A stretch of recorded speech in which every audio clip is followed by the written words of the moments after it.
Nakahibalo ka mo ba lang nga diri sa Negros, mayara man sang malapad nga rice terraces?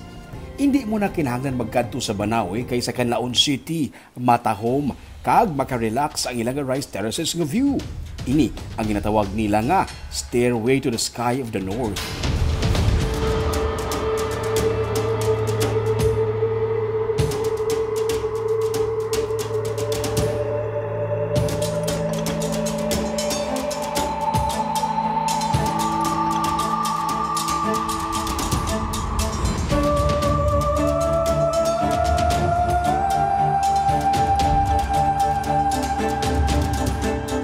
Halin sa Bacolod City via La Castellana, malabot ang Canlaon City.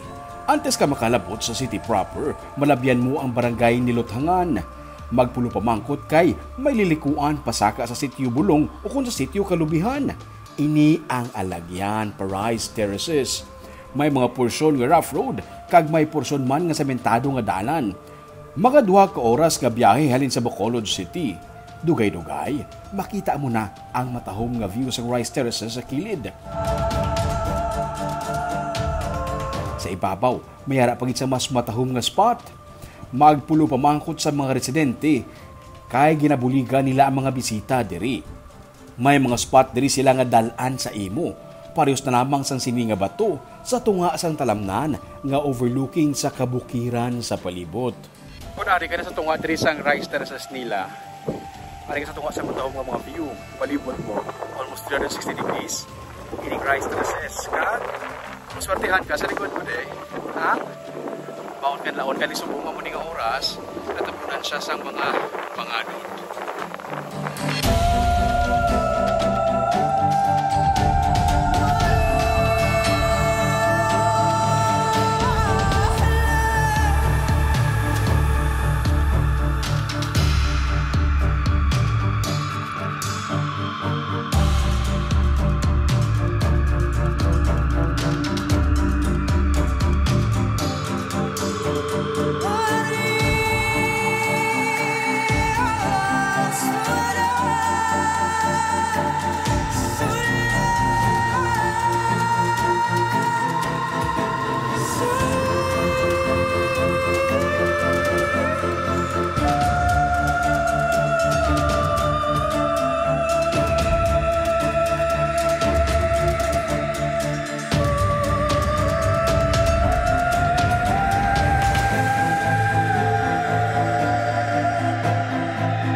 Arya, ang problema ko lang gidya, kay sado kadako sa akon nga kabugat, nabudayan ko maglatay sa mga kahon.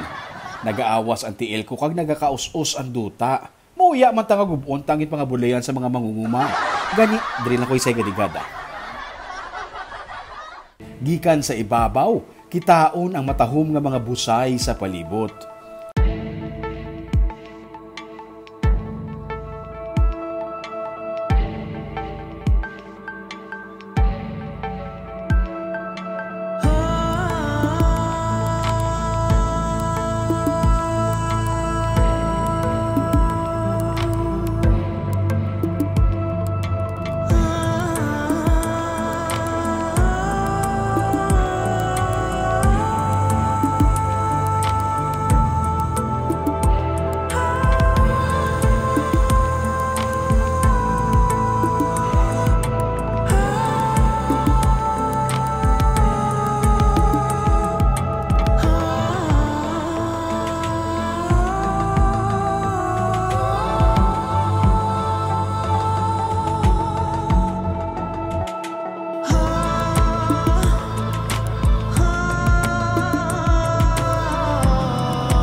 Isa sa kinalibog sang ulo ko kung paano gid ininila ginahimo kag ginaporma ang hagdan-hagdan.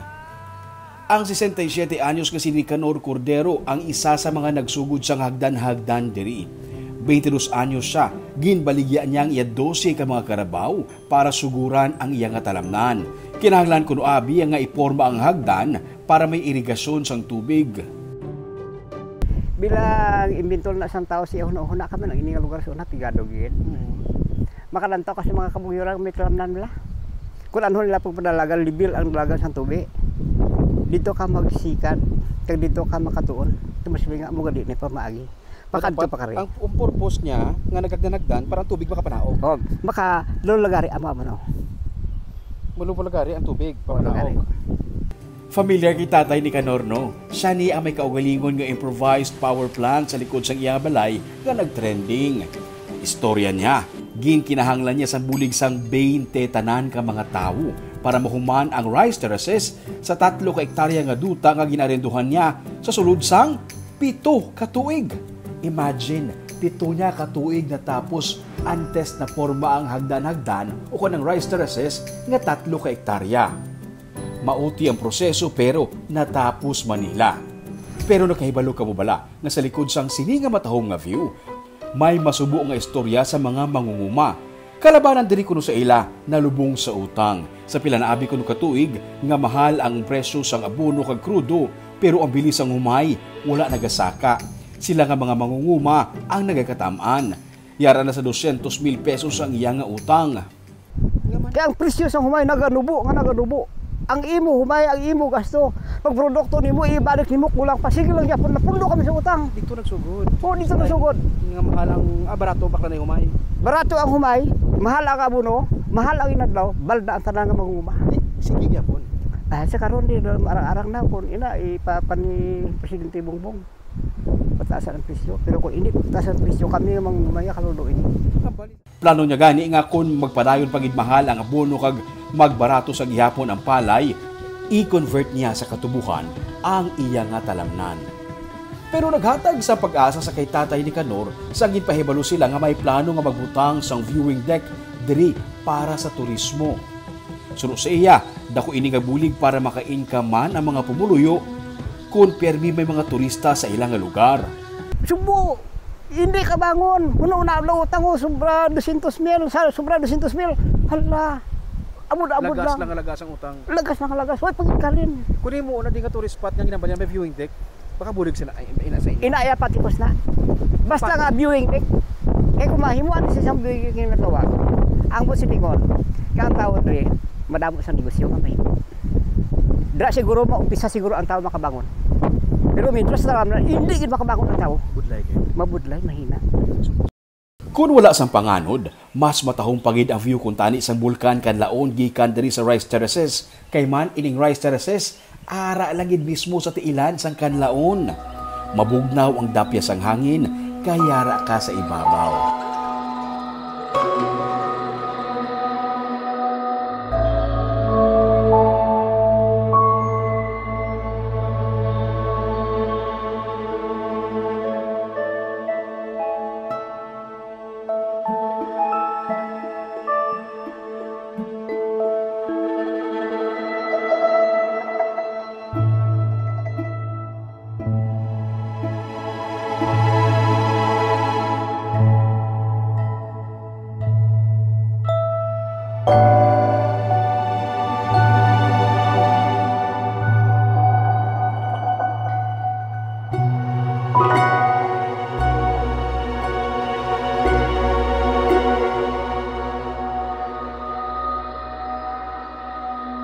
Isa ka promising tourist destination sa Negros. Diri mismo sa ginatawag nila nga Heart of Negros Island, ang Canlaon City.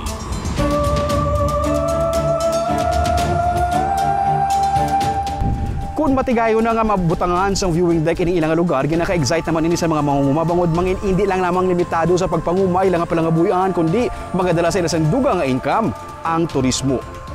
Para updated ka sa mga episode sa Triping ni Ruming, i-follow ang mga Facebook page o YouTube channel, Digicast Negros. Unulupod kita sa gihapon sa pagbangon. Ako si Romeo Subaldo, kaginiang Triping ni Ruming!